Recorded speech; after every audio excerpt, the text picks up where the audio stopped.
भूत्याचकाशिते चित्स्वभावाय भावाय सर्वभावान्तरक्षिदे वन्दितु सौवसिद्धि धूमचिल्मलोऽमं गदिं पत्ते वोक्ष्यामि समय पाहुड नमो सुध केवली बड़िदम। समय सारजी ग्रंथादिराज और 14 नंबर की गाथा पर अपनी चर्चा चल रही है। इसमें भी हम लोग अन्वयार्थ देख रहे थे, है ना।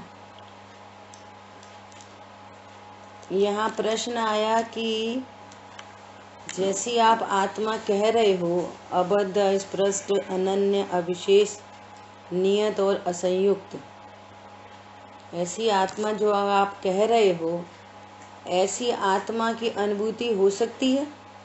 शिष्य ने आचार्य भगवान से प्रश्न किया। तो आचार्य भगवान क्या कह रहे हैं? हाँ, ऐसी अनुभूति हो सकती है। क्यों हो सकती है? इसके आंसर अपन कई और भी तरह से ले सकते हैं। कैसे? कि वस्तु अनेकांतमयी है, पर्याय रूप परिणमन होने पर भी वस्तु सदा एक रूप रहती है। और इस जीव ने अनादिकाल से वो पर्याय को ही अनुभव किया है। यहीं पर एक रूप रहने वाली परमार्थ वस्तु है, भूतार्थ वस्तु है, निश्चय वस्तु है, इसका उसको बोध नहीं हुआ। इसलिए आचार्य भगवान इन 5 बोलों के माध्यम से एक द्रव्य स्वभाव, एक रूप रहने वाला द्रव्य स्वभाव, उसका स्वरूप बता रहे हैं कि पर्यायों में तरह तरह का परिणमन है, तुम अपने को कैसा जानो। आ रही बात ख्याल में? तो उस शुद्ध न की विषय भूत वस्तु कैसी है? बद्ध स्पष्टता होने पर भी, बद्धता और स्पष्टता होने पर भी वस्तु के स्वरूप के समीप जाकर देखोगे तो वहां कोई बंधन और कोई स्पर्शपना नहीं मिलेगा। मिलेगा ही नहीं, है ही नहीं। ऐसा आप पर्याय की ओर से देखोगे तो आपको अन्य अन्य पना दिखाई देगा, लेकिन स्वरूप के समीप जाकर देखोगे तो वस्तु अनन्य है, अपने एकत्व में अनन्य है। ठीक है। अभी देखो, इस चर्चा को अभी यहीं रोकते हुए जो कल प्रश्न आया है ना, लक्षण लक्ष्य का, उसकी थोड़ी सी चर्चा करते हैं। क्या हुआ? 2 दृष्टांत देंगे आपको कि एक बार 2 टीम के बीच में मैच हो रहा था। कौन सा मैच हो रहा था? वो खेलते थे ना पहले, कबड्डी मैच हो रहा था। तो एक ए पार्टी है, एक बी पार्टी है, दो टीम है, ए टीम, बी टीम। अब ए टीम का जो, उसमें एक खिलाड़ी था, वो बहुत धुरंधर था, उसको हरा पाना बड़ा मुश्किल है ना। तो बी में एक नया व्यक्ति भर्ती हुआ, कोई एक नहीं था तो दूसरा आ गया, वो ज़्यादा परिचय नहीं था उसका उन लोगों से। तो किसी ने ऐसा बोला कि तुम वो जो वाइस कैप्टन है ना, इसको हराना। तो वो कहेंगे वो कौन सा है?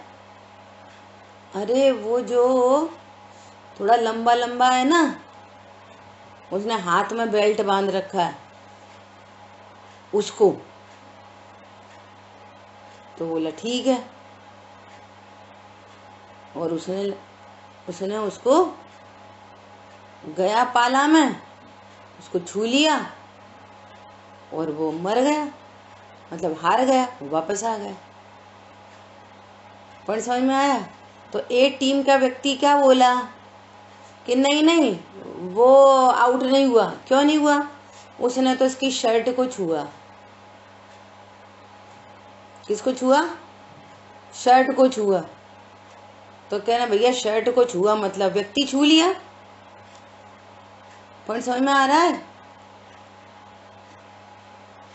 बोलो, आप खेल खेलते हो तो उसमें ऐसा भेद लगाते हो कि शर्ट को छुआ, आदमी तो छुआ नहीं।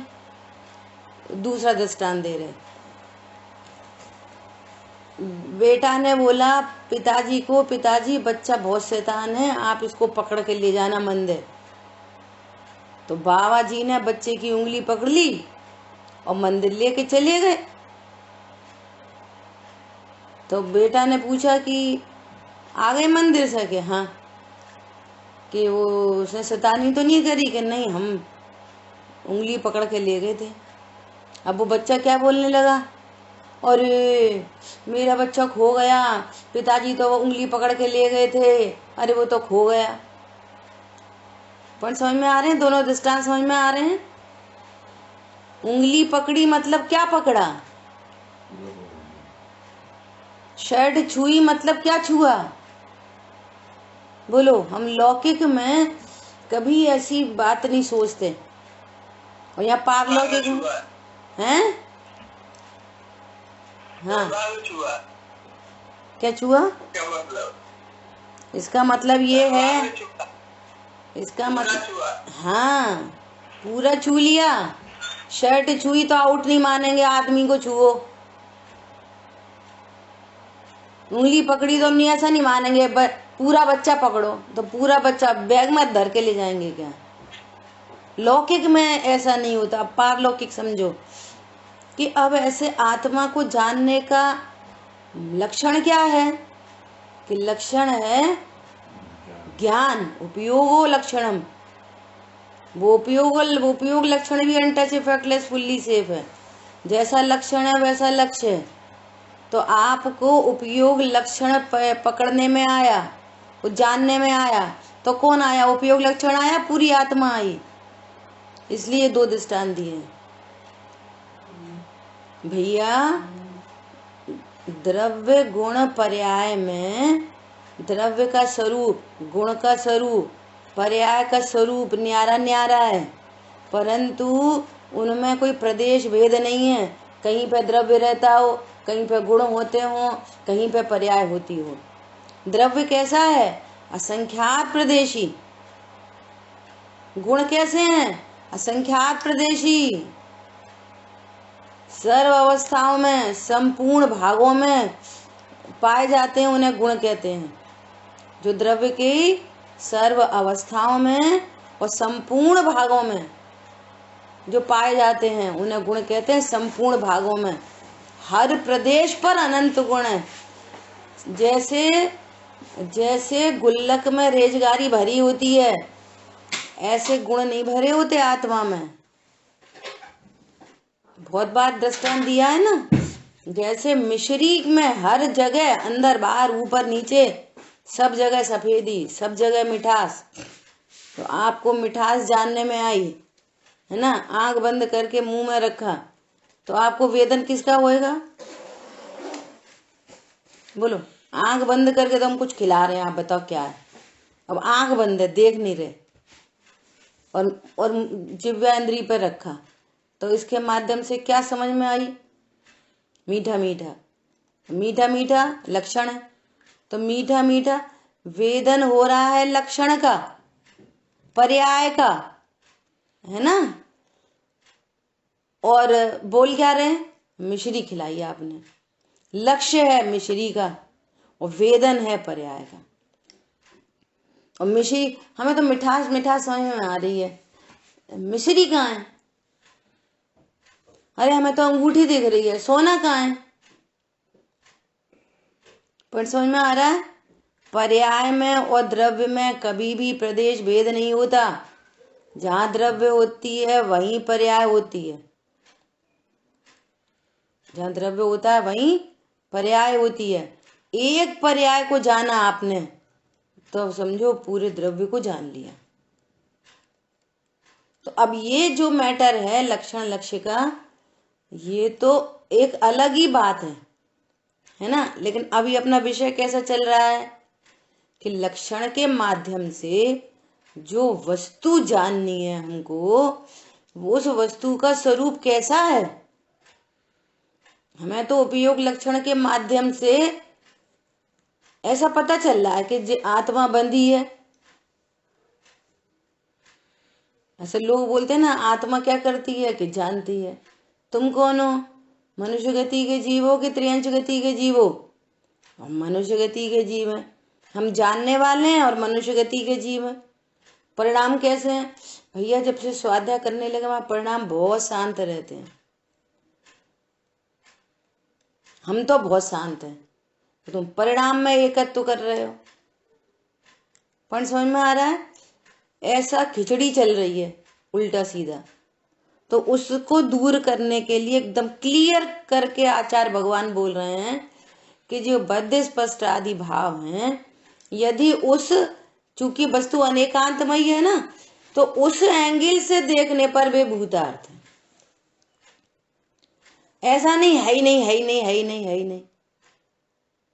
वस्तु तो द्रव्य गुण पर्याय मयी है, उत्पाद व द्रव्य युक्तम सत है। आप किसी भी एक अंश का निषेध करोगे तो मैं वस्तु की प्राप्ति नहीं होगी, जैसा उन्होंने पहले कह दिया। वस्तु को पूरी वस्तु तरीके जानकर इसमें ऐसा कौन सा अवयव है कि जिसके आश्रय से मुझे अनंत काल तक सुख उत्पन्न हो सकता है। बस पर्याय का जो राग द्वेष आदि पर्याय हैं, इनका लक्ष्य करने पर इनका जो स्वाद है वो दुखरूप है, आशव दुखरूप है, और जीव तत्व सुख स्वरूप है। जीव तत्व को उपयोग में लेंगे तो सुख का स्वाद आएगा, आशा बंद को उपयोग में लेंगे तो दुख का स्वाद आएगा। मिश्री को उपयोग में लोगे चरपरी स्वाद आएगा, क्योंकि वो चरपरी होती है। मिश्री को उपयोग में लोगे तो मिठास का स्वाद आएगा, क्योंकि वो मिठास में ही होता है। इतनी सिंपल बात है। क्लियर हो गई बात शांतनु?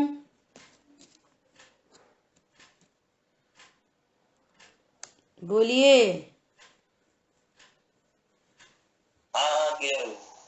ऐसा ठीक है। अब कौन बताएगा यहाँ किस इस गाथा में क्या चर्चा चल रही है? बोलिए।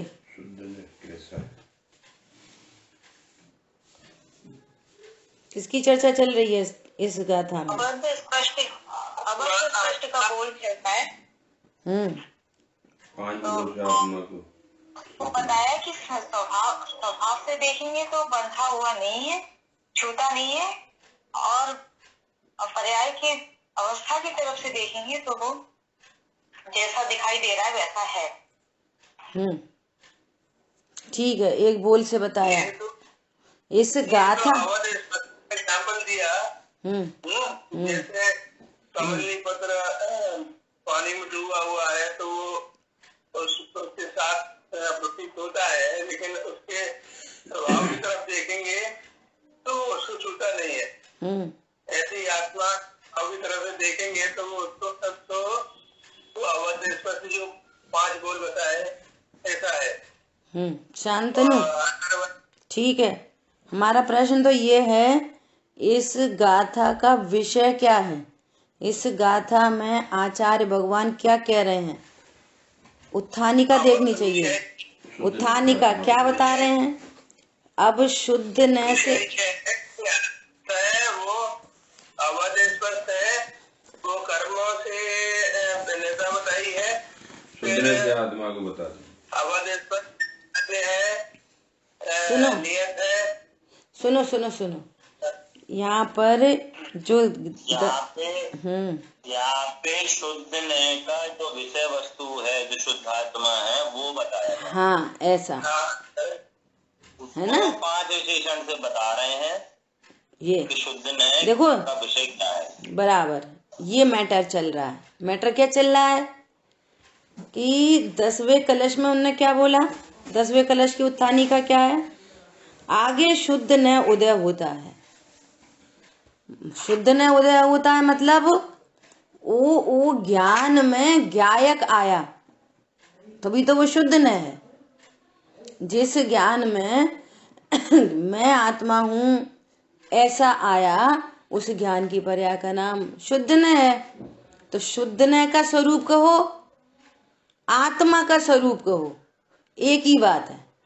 कि शुद्ध न कहते ही उसे हैं कि जो आत्मा को ऐसा देखता है। समझ में आ रही है? शुद्ध न का विषय शुद्ध आत्मा है, और वो ज्ञान किसी को भी लक्ष्य बना सकता है। उसके क्रम में, क्रमबद्ध में जितने भी ज्ञान में ज्ञेय बनते हैं ना, वे सब क्रमबद्ध में बनते हैं। अब वो ज्ञान पर्याय का भी लक्ष्य कर सकता है, अब शरीर का भी लक्ष्य कर सकता है ना। लेकिन शरीर का लक्ष्य होने पर भी वो ज्ञान अब नयों से प्रवर्तमान हो गया। शरीर का लक्ष्य है, लेकिन जानेगा यही कि मैं ध्रुव हूं। श्रद्धा में एक बार अभेद हो गया, मैं ध्रुव हूं, बस। अब ज्ञान चाहे स्व को जाने पर को जाने, तो जिस भी स्व को, जिस भी पर को, स्व तो एक ही है, जिस भी पर को जानेगा अब वो नयों के माध्यम से जानेगा। अब उसका ज्ञान सम्यक ज्ञान हो गया ऐसा। तो शुद्ध ने मतलब इस गाथा में विषय चल रहा है कि शुद्ध आत्मा कैसा है, नंबर एक बात।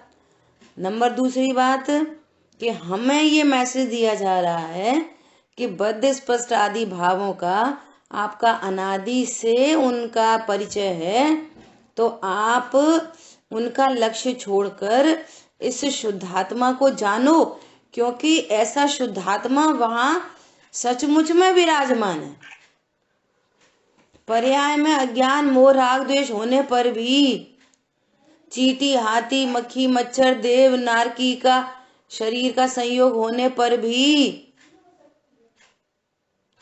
शुद्धात्मा विराजमान है, भगवान आत्मा। वो अन्य अन्य नहीं होती। समझ आ रही बात? ऐसी चर्चा अपनी चल रही है। देखो अब इसमें कल बात आई थी, जिस कमलनी पत्र की बात आ गई, तो यहाँ पर क्या एक दो शब्द आ रहे हैं। क्या शब्द आ रहे हैं ये समझने की बात है। इसी प्रकार 6वीं 7वीं लाइन है टीका की, 14वीं गाथा की टीका, हमारे ग्रंथ में 36 नंबर पेज है। इसी प्रकार अनादि काल से बंधे हुए आत्मा का, देखो क्या बोल रहे हैं, अनादि काल से बंधा हुआ आत्मा बोल रहे हैं। तो आप तो कह रहे हो बंधा नहीं है। भाई साहब आपका म्यूट कर लीजिए फोन है। इसी प्रकार अनादि काल से बंधे हुए आत्मा का, देखो सेंटेंस देखो, बंधे हुए आत्मा का। तो हमें ये समझ में नहीं आती, कभी कहते हो बंधे हैं, कभी कहते हो नहीं बंधे हैं। खुद ही बोल रहे बंधे हुए आत्मा का, पर बंधा नहीं है। ये क्या बात हुई? समझ में आ रही है? बंधे हुए आत्मा का। अब व्यवहार न से कह रहे हैं, संयोग की अपेक्षा से कह रहे हैं। तुम ये क्या बोलते हो, घी का घड़ा, सोने का घड़ा, एक बोलो ना। घी का घड़ा बोल रहे हो, सोने का घड़ा बोल रहे हो, तो दो अलग अलग घड़ा है कि नहीं? एक ही घड़े को बोल रहे हैं, उसी घड़े को बोल रहे हैं सोने का घड़ा, और उसी घड़े को बोल रहे हैं घी का घड़ा। क्यों बोल रहे हो भैया घी का घड़ा? संयोग में है। संयोग में घी भरा होने पर भी, स्वरूप के समीप जाकर देखने पर घी ने घड़े को स्पर्श नहीं किया, घड़ा घी रूप नहीं हो गया, घी घड़े में नहीं चला गया, दो द्रव्य न्यारे न्यारे हैं। ऐसा होने पर भी घड़ा तो सोने का ही है। बोलो हमें लोक में कभी नहीं शंका होती ना?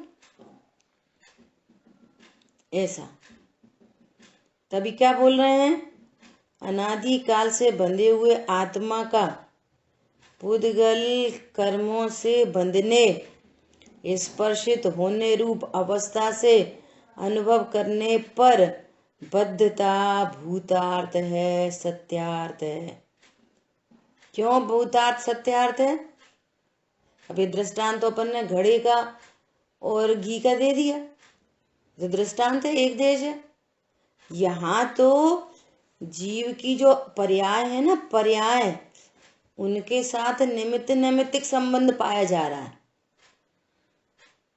उसी काल में कर्म का उदय, उसी काल में यहाँ पर हीनता है ना, जैसे ज्ञानावरणी कर्म का उदय तो ज्ञान की हीनता दिख रही है, और ज्ञानावरणी कर्म का क्षयोपशम बढ़ रहा है तो यहाँ ज्ञान का उघाड़ जाता दिख रहा है। भले ही दो द्रव्य न्यारे न्यारे परिणमन कर रहे हैं, भले ही वो जीव की पर्याय की योग्यता है, परंतु निमित्त नैमित्तिक संबंध बन रहा है। तो उस निमित्त नैमित्तिक संबंध की ओर से देखेंगे, उस अवस्था की ओर से देखेंगे तो बद्ध स्पष्टता भूतार्थ है।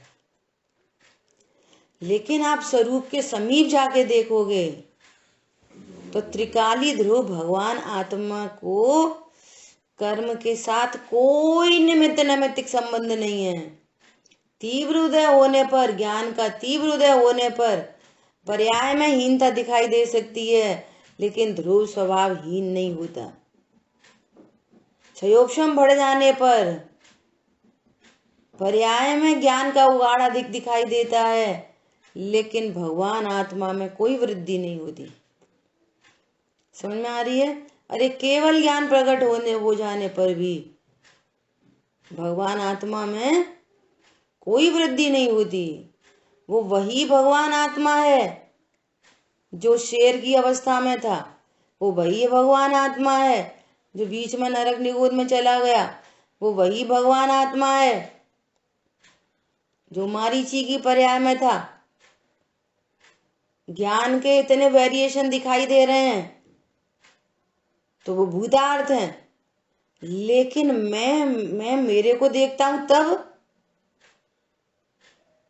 ज्ञानावरणी कर्म किसका घात करता है? समझ में आ रही है? अरे जिसका करे उसका करता है, मेरा नहीं करता। तो मैं ज्ञानावरणी कर्म से बंधा हूं? मैं अब जहां पर मैं की स्थापना, यदि आप पर्याय को देखते रहोगे तो ये वाली बात समझ में नहीं आएगी। जहां पर एंगल दिया जा रहा है, आप उस एंगल को छुओगे तो आपको बात पकड़ में आएगी। बंधे तो हैं, बंधे तो हैं, और कह रहे नहीं बंधे। जिसको दिखा रहे हैं उसको देखो, अनेकांतमय वस्तु समझ के जिसको दिखा रहे हैं उसको देखो। द्रव्य स्वभाव बंध नहीं सकता। पर समझ में आ रहा है? लॉजिक लगाओ अपने ज्ञान में। यदि कर्म यदि त्रिकाली ध्रुव भगवान आत्मा को बंध जाते तो फिर छूट पाना ही मुश्किल था। पर समझ में आ रहा है? अरे इस देखो, अपन बहुत लंबी चर्चा कर रहे हैं, कितने एंगल हो सकते हैं उस एंगल से अपन देख रहे हैं ये पहले ही बोल को। यदि त्रिकाली ध्रुव भगवान आत्मा बंध जाता तो फिर अबंध होने का उपाय नहीं मिलता। बंधी हुई अवस्था में भी जब ज्ञान अबंध स्वरूप को देखता है तो बंधन मिटता है। पर्याय में अवस्था में कर्मकृत हीनता होने पर भी वो अबंध स्वरूप को देखते हैं तो कर्मों की निर्जरा होती है, और पर्याय को ही देखते रहें तो कर्मों की निर्जरा नहीं होती। पॉइंट समझ में आ रहा है? अब पर्याय में भी बंधन है और द्रव्य स्वभाव में भी बंधन है। पर्याय भी दुख में भी दुख है और द्रव्य स्वभाव में भी दुख प्रवेश कर गया। अब सुखी कौन करे? अब इसको साइंस के एग्जाम्पल से समझ लो। अब वो एक देश ही होते हैं एग्जाम्पल समझने के लिए। जब भी शरीर में रोग होता है तो रोग कोई स्वभाव नहीं होता शरीर का, वो हमेशा फॉरेन बॉडी के कारण होता है ना। पर द्रव्य का निमित्त अवश्य होता है, तब शरीर में बुखार हुआ।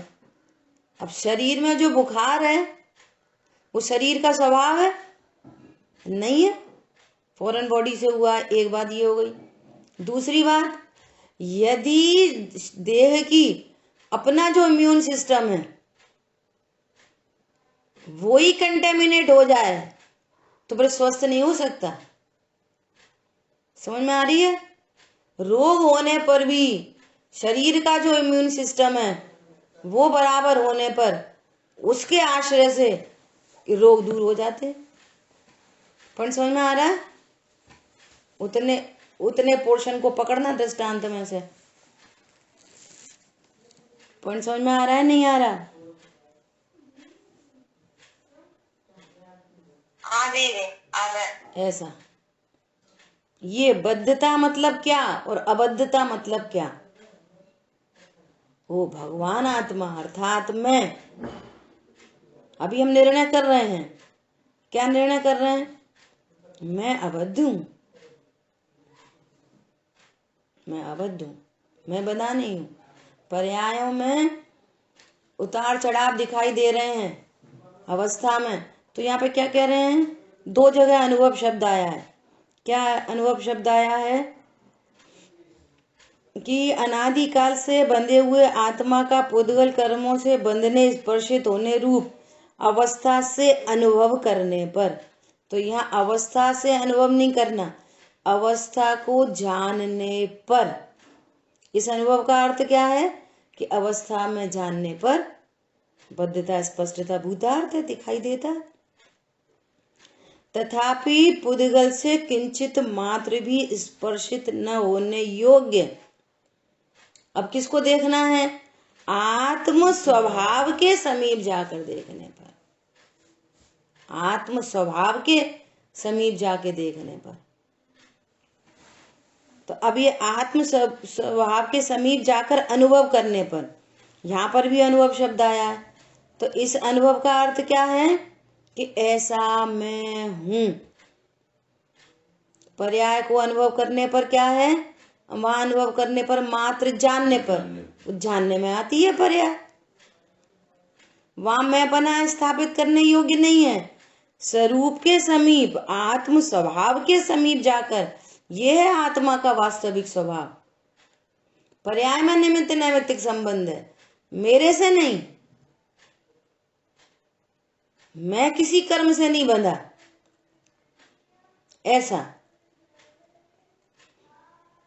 ठीक है? स्वभाव के समीप जाकर अनुभव करने पर बद्ध स्पष्टता अभूतार्थ है, असत्यार्थ है। एक एग्जाम्पल और ले लो। क्या पढ़ते हैं? जल पै जो जियतन मेला। क्या बोलेंगे? जल पै जो जियतन मेला। जैसे दूध पानी की तरह। जीय मतलब आत्मा और तन दोनों मिले हुए हैं। अरे आप कह रहे हो मिले हुए हैं दूध पानी की तरह? पै भिन्न भिन्न नहीं भेला।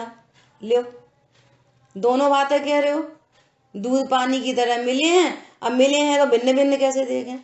कह रहे हो कि भिन्न भिन्न नहीं देगा। अरे दूध पानी को भिन्न भिन्न देखते हो कि नहीं देखते? मिले हुए ऐसे उंगली डाल के बोलते हो पानी बहुत मिला दिया आज।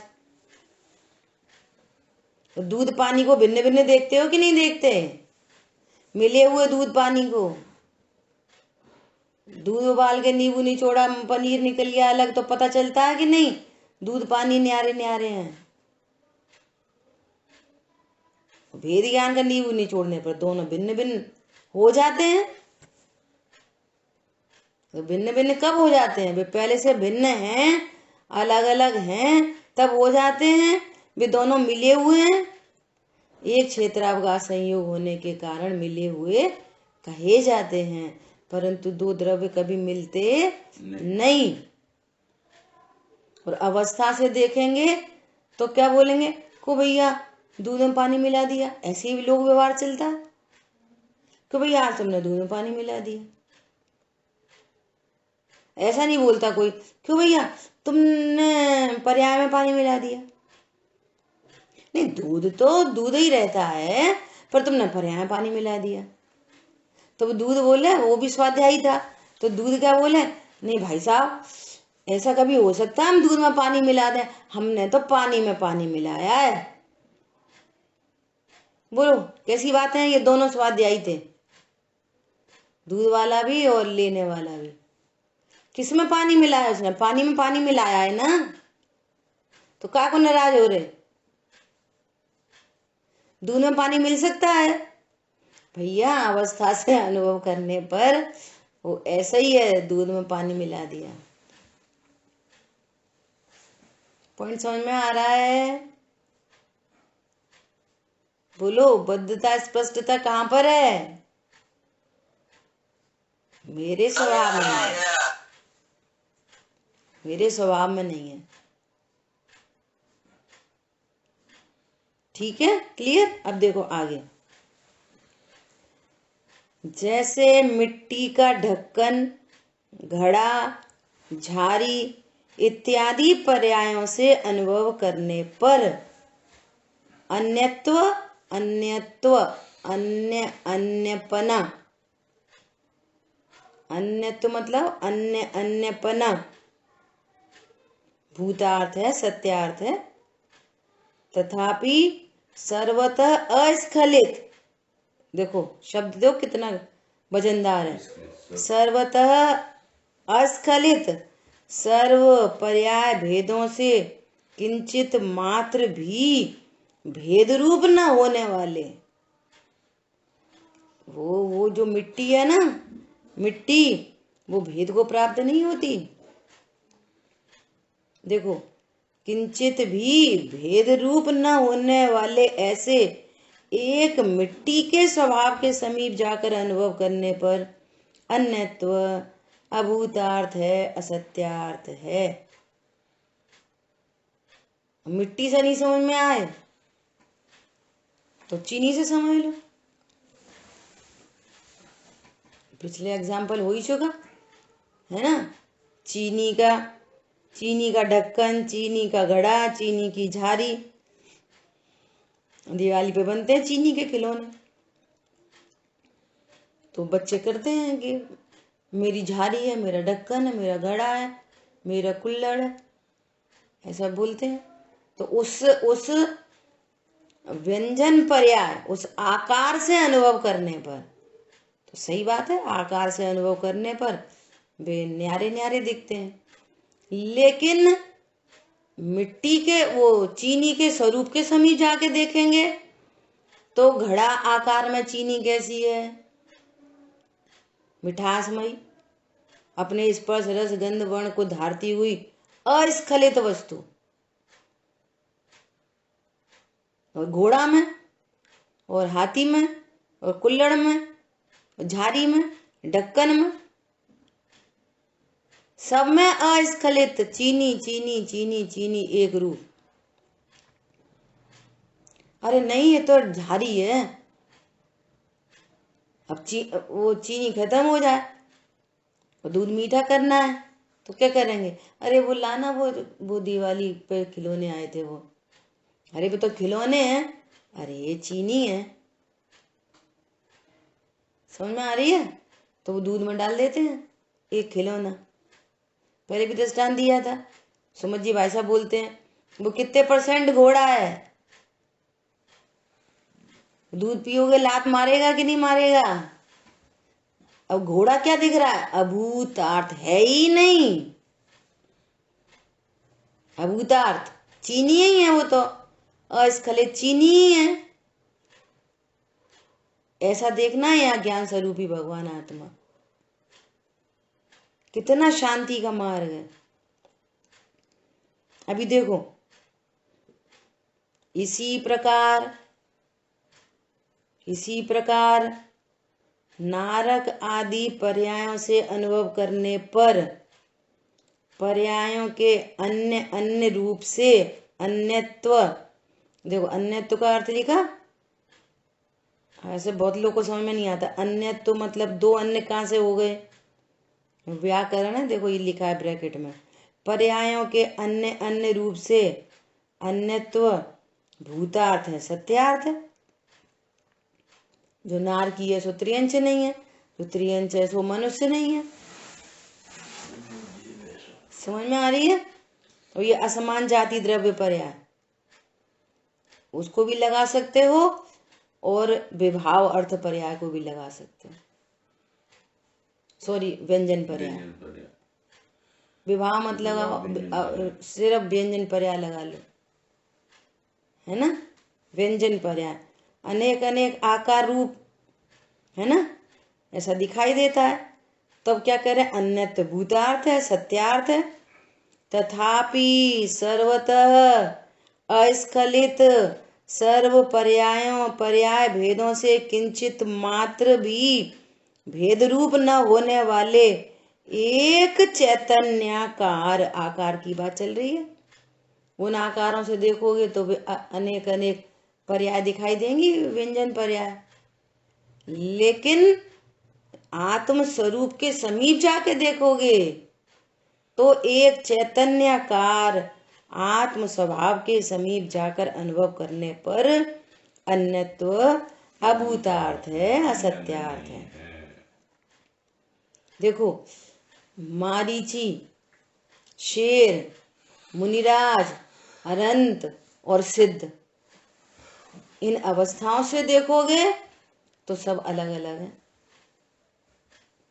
मारीची अलग है, शेर अलग है, वो मुनिराज अलग है, अनंत अलग है, सिद्ध अलग है।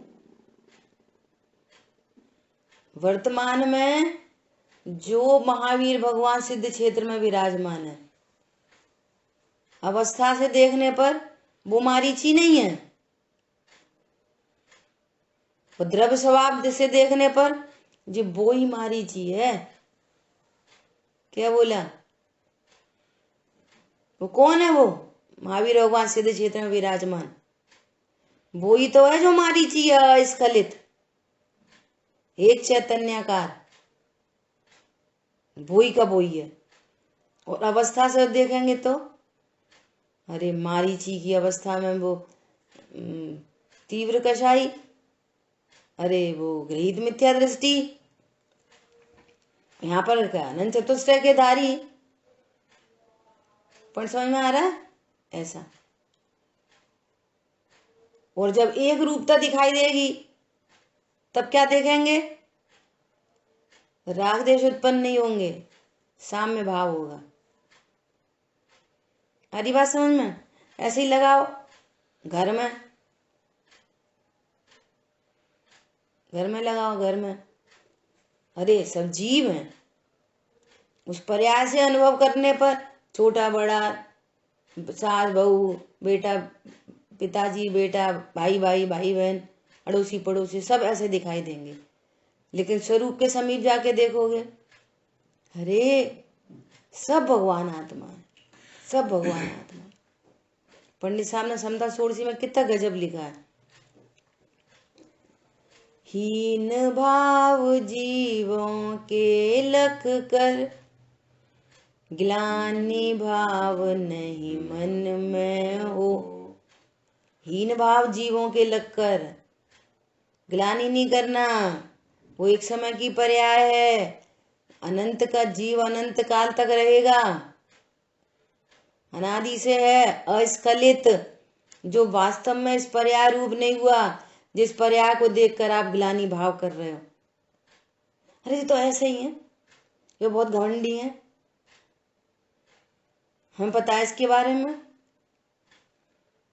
ऐसे ही पापी है, नरक जाएंगे तो नहीं। देखो वो जी जिनवाणी कैसी है, बहुत गजब की, कि वो क्या कर रहा है, कैसे कर रहा है, उसके हीन परिणामों से आपको बंद नहीं हुआ, गजब की बात है। लेकिन आपके जो परिणाम है उसके प्रति देखने के,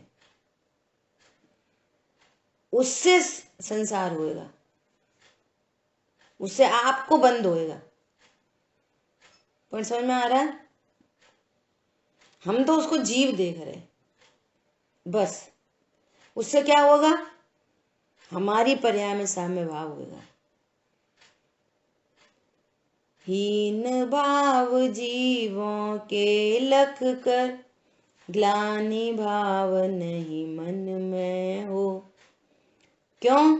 कर्मोदय की अति विचित्रता, समझो स्थिति करण करो। किसका? अपना।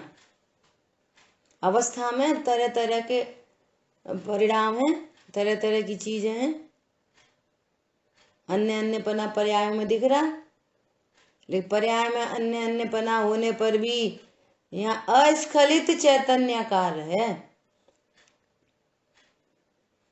समझ में आ रही है? दूध गिलास में, कटोरी में, थाली में, चम्मच में अनेक आकार रूप दिखाई दे रहा है। तो उस अनेक आकारों से, छोटे बड़े आकारों से दूध के गुण धर्म, उसकी क्वालिटी, बोलो, हम अस्खलित दूध देखते हैं कि नहीं देखते? कि भैया हमें तो थाली वाला दूध देना, हमें तो गिलास वाला। तुम थाली वाला क्यों? अरे देखो कितना बड़ा आकार है। तो बड़े आकार से दूध के गुणधर्म, अरे वही तो है अस्खलित दूध आकार, जो कभी थाली आकार, गिलास आकार रूप नहीं होता। समझ में आ रही है? कोई बाल बुद्धि बोल सकती है, देख हमारा दूध बड़ा है, तुम्हारा दूध छोटा है। तुम्हारे को मम्मी ने कटोरी में दिया है, हमको थाली में दिया है। तुम्हारा छोटा है, हमारा बड़ा है। बोलो, ऐसा कोई बोलता है? आकार से क्या बोलते हैं? अरे वो तो वैसा का वैसा ही है, गुणधर्म उसके तो। आकार छोटा बड़ा होने से वस्तु के गुण धर्म छोटे बड़े नहीं होते। महावीर भगवान की पहली शिक्षा, सब आत्माएं बराबर हैं, कोई छोटी बड़ी नहीं है। अवस्था से देखने पर छोटे बड़े दिखेंगे, है ना? और स्वरूप से देखने पर, द्रव्य स्वभाव से देखने पर सब बराबर है। पॉइंट समझ में आ रहा है? अवस्था से देखने पर भगवान वीतरागी हैं, वीतरागता दिखाई देगी। यहाँ तो चर्चा उसकी चल रही है, वीतरागता की नहीं चल रही। यहाँ तो चर्चा चल रही है आकार, आकार से चर्चा चल रही है। अरे बात समझ में? तो क्या बोल रहे हैं यहाँ? असमान जाति द्रव्य पर्याय या व्यंजन पर्याय से भेदियान कराया। अबद्ध स्पष्ट में किससे भेदियान कराया? कर्मों से बंधा और शरीर से स्पर्शित। ऐसा मैं नहीं हूं। हरी बात समझ में? वहां कर्म और शरीर से भेदियान कराया। और अन्यत्व के बोल में असमान जाति द्रव्य पर्याय कहो या तो फिर व्यंजन पर्याय। बाहर से असमान जाति द्रव्य पर्याय दिखती है ना, तो व्यंजन पर्याय, आत्मा अनेक आकार रूप दिखाई देने पर भी आत्मा एकाकार है, एक चैतन्यकार है, एक चैतन्यकार। अभी देखो तीसरा बोल,